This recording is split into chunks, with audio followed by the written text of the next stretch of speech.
आपको registration form कैसे भरना है, ध्यान से देखिए।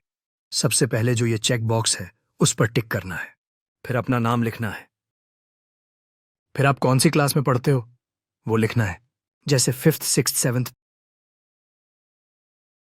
फिर अपनी उम्र एज लिखनी है, फिर अपने स्कूल का नाम लिखना है।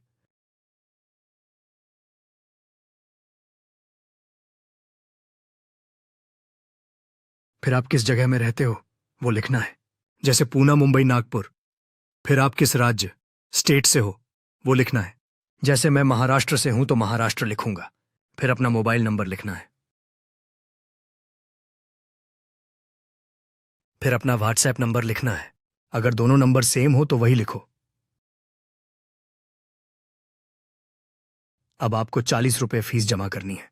इसके लिए आपको फोन पे ऐप खोलना है, वहां दिए गए नंबर पर 40 रुपये भेजना है। फिर आप लड़के हो या लड़की वो चुनना है। अगर आप लड़का हो तो मेल चुनिए, अगर आप लड़की हो तो फीमेल चुनिए। अब आपको ट्रांजैक्शन आईडी डालनी है। इसके लिए फोन पे की हिस्ट्री में जाइए, जहां आपने 40 रुपये भेजे हैं उस पर क्लिक कीजिए।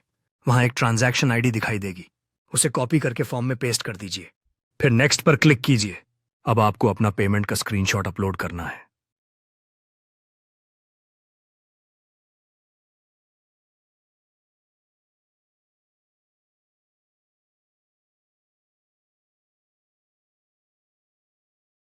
फिर आपको दिया गया व्हाट्सएप ग्रुप ज्वाइन करना है और फॉर्म सबमिट कर देना है। बस आपका रजिस्ट्रेशन पूरा हो जाएगा।